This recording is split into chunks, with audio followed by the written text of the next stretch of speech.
اسی مقصد کے لیے حرمین شریفین میں نمازوں پہ پابندی لگائی گئی ہے، جمعے کی نماز پہ پابندی لگائی گئی ہے۔ فرض کر لیجئے حج نہیں ہوتا، فرض کر لیجئے ایک لمحے کے لیے کوئی حرج نہیں۔ ہم پوری ذمہ داری سے یہ بات کہہ رہے ہیں، فتوے جو ہوتے ہیں وہ جذباتی بنیادوں پہ کبھی بھی نہیں دیے جاتے۔ فتویٰ دینے والا نہایت ٹھنڈے مزاج کا سوچ سمجھ کے بتاتا ہے، اور جس کا جتنا وزن ہوتا ہے وہ اتنی بات احتیاط سے کرتا ہے کہ میرے اس فتوے پہ ہزاروں اور لاکھوں لوگوں نے عمل کرنا ہے، مجھے سوچنا چاہیے کہ میں نے کیا کہنا ہے اور کیا نہیں کہنا۔ حضرت رسالت پناہ صلی اللہ علیہ وسلم نے فرمایا کہ الاسم علی من افتاء، گناہ اس کے ذمہ جاتا ہے جو فتویٰ دیتا ہے۔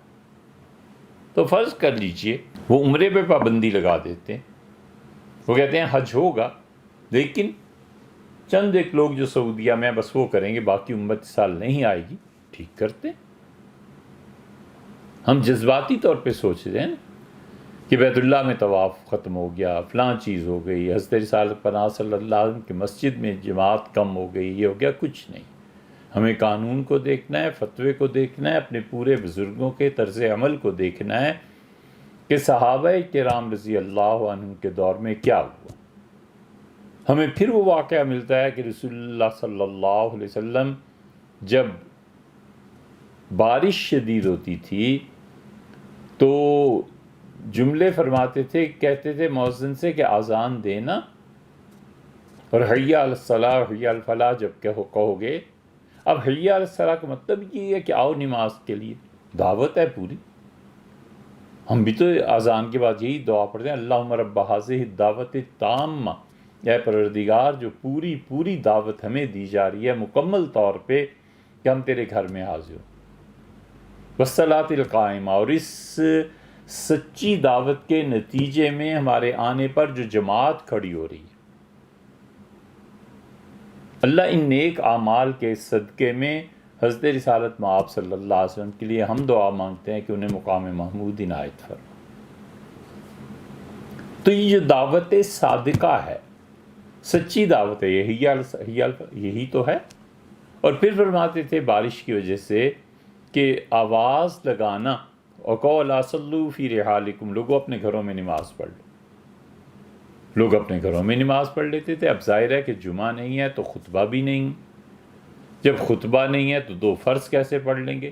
ظہر کی نماز اپنے اپنے گھر میں پڑھ لیں اور بس۔ یہ چیز تھی جو حنفی فقہا نے بہت جگہ لکھی ہے۔ فقہا نے لکھا ہے ہر وہ بارش جس میں پاؤں گیلے ہونے لگے، جوتے گیلے ہونے لگے، طلبہ جوتے کا تر ہونے لگے، اس میں بہتر ہے کہ آدمی اپنے گھر میں پڑھ لے، کوئی حرج نہیں ہے، بہتر بھی ہے۔ اور بسا اوقات بارش شدید ہو جاتی ہے تو اس پہ تو بالکل اپنے گھر میں پڑھنے کی، جماعت چھوڑ دینے کی اجازت۔ اب کویت نے اس پہ عمل شروع کیا ہے۔ کویت میں جو اذانیں آج کل ہو رہی ہیں وہ جمعہ انہوں نے ختم کر کے اس کے بعد کہا کہ الا صلوا فی رحالکم، تو وہ الفاظ انہوں نے اپنے پاس سے تو نہیں گھڑے، یہ تو حضرت رسالت پناہ صلی اللہ علیہ وسلم کے الفاظ ہیں، صحیح بخاری میں آتے ہیں۔ تو شریعت نے جو رخصتیں دی ہیں، رسول اللہ صلی اللہ علیہ وسلم نے ہمیں تلقین فرمائی۔ کچھ لوگوں کا خیال یہ تھا کہ سفر میں بھی نماز پوری پڑھی جائے، کچھ لوگوں کا خیال تھا کہ سفر کی نماز جس طرح اللہ تعالیٰ نے ہمیں آدھی کرا دی ہے، ہمیں آدھی نماز پڑھنی چاہیے۔ یہ قضیہ پیش ہوا رسول اللہ صلی اللہ علیہ وسلم کے سامنے کہ اللہ کی دی ہوئی اس رعایت سے کچھ لوگ فائدہ اٹھانا چاہتے ہیں، کچھ نہیں اٹھانا چاہتے۔ تو رسول اللہ صلی اللہ علیہ وسلم نے بڑے واضح طور پر، بہت واضح طور پر فرمایا کہ انما یہ صدقہ، یہ اللہ کا تحفہ ہے، نمازوں کا آدھا ہو جانا، اللہ نے تمہارے لیے یہ ایک اچھائی کا کام تم پر نازل کیا ہے، اللہ نے تمہاری سہولت رکھی ہے، اپنے پروردگار کے اس تحفے کو قبول کرو۔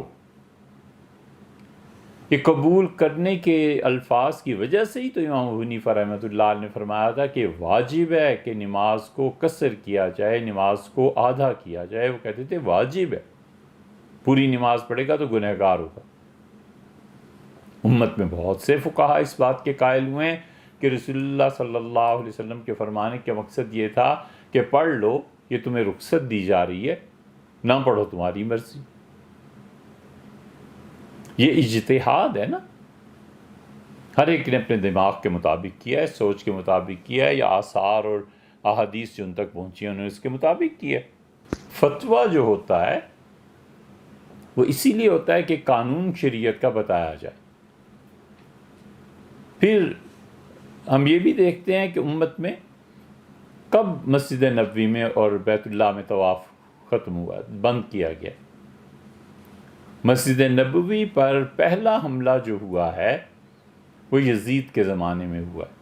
سیدنا حسین ابن علی رضی اللہ عنہ کی خلاف سیدنا حسین ابن علی رضی اللہ عنہ کی شہادت جب ہوئی ہے کربلا میں، اور اطلاع پہنچی اہل مدینہ کو، تو انہوں نے بغاوت کر دی۔ یہ اطلاع جب شام پہنچی کہ حرمین شریفین کے لوگوں نے بغاوت کر دی ہے، تو اس نے ایک لشکر بھیجا، اور یزید نے کہا اہل مدینہ کو جا کر پکڑو، اور اتنے 3 دن اور 3 راتوں کے لیے تمہارے لیے مدینہ کو میں مواہ قرار دے رہا ہوں۔ مطلب یہ ہے کہ جو مل جائے اسے قتل کرو اور مارو، سب لوگوں کا خون تمہارے لیے جائز ہے۔ اور پھر وہ قتل عام ہوا ہے۔ اہل مدینہ گھبرائے ہوئے تھے، پریشان تھے۔ وہاں پہ صحابہ رضی اللہ عنہ تھے، ان کی اولادیں تھیں۔ انہوں نے کہا اگر اس موقع پہ بھی ہم نہ اٹھے حکومت کے خلاف اور ہم نے یزید کی حکومت کو تسلیم کر لیا، تو اللہ آسمان سے پتھر برسائے گا۔ حضرت رسالت پناہ صلی اللہ علیہ وسلم کی اولاد کے ساتھ کیا ہو رہا ہے اور ہم چپ بیٹھے ہیں۔ شدید لڑائی مدینہ منورہ سے باہر حرہ کے مقام پہ، جہاں کالے پتھر تھے، وہاں ظاہر ہے کہ کئی ہزار سال سے دھوپ پڑتی رہی ہے تو وہ کالے ہو گئے تھے، ان سے آپ پتھروں پر لڑائی ہوئی ہے اور شدید لڑائی ہوئی۔ مسجد نبوی بند کر دی گئی، مسجد نبوی میں گھوڑے باندھ دیے گئے، یزید کی فوج نے کوئی کسر نہیں چھوڑی اس موقع پہ۔ اسی لیے تو امام احمد ابن حنبل رحمۃ اللہ علیہ وغیرہ جس سے کافر کہتے ہیں نا، وہ کہتے ہیں یہ حرم کا احترام باقی نہیں رہا، اس نے نہیں کیا، حرم کا احترام نہیں رکھا باقی۔ اور کیوں 3 دن مسجد نبوی بند رہی؟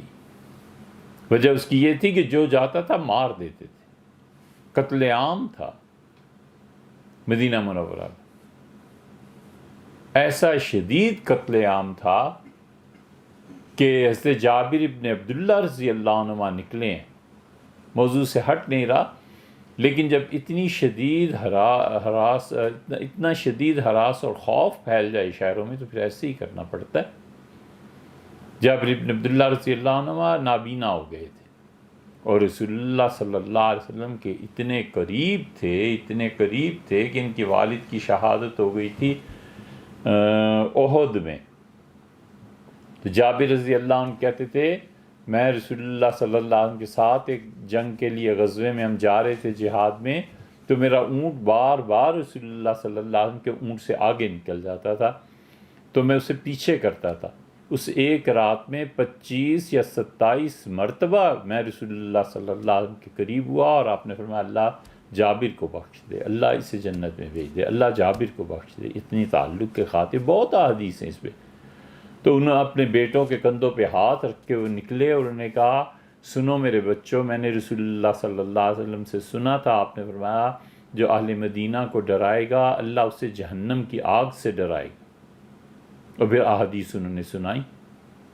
پھر وہ شام تشریف لے گئے، وہاں جا کر انہوں نے اموی حکومت کو کہا، انہوں نے کہا میں تمہیں یہ بتانے آیا ہوں کہ رسول اللہ صلی اللہ علیہ وسلم نے ہم مدنیوں کا کچھ حق رکھا ہے، ہمارے متعلق یہ فرمایا تھا۔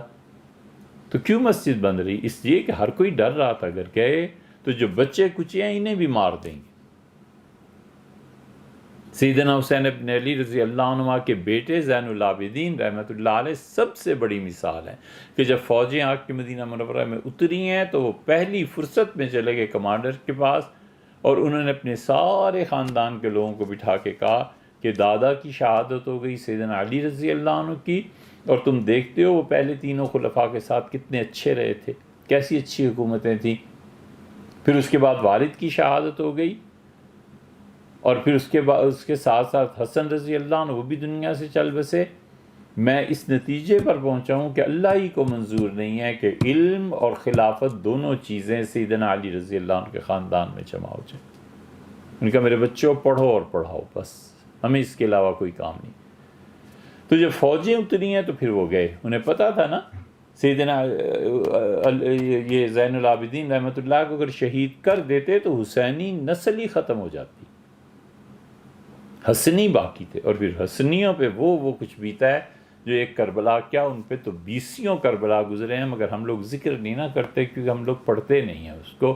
حسنیوں نے کہیں زیادہ مصائب اور تکالیف کا سامنا کیا ہے. یہ مسجد نبوی کے بند ہونے پر لوگوں نے احتجاج کیا. سعید ابن مسیب رحمۃ اللہ علیہ تھے، وہ ان کے زمانے میں بند ہو گئی تھی، وہ آتے تھے.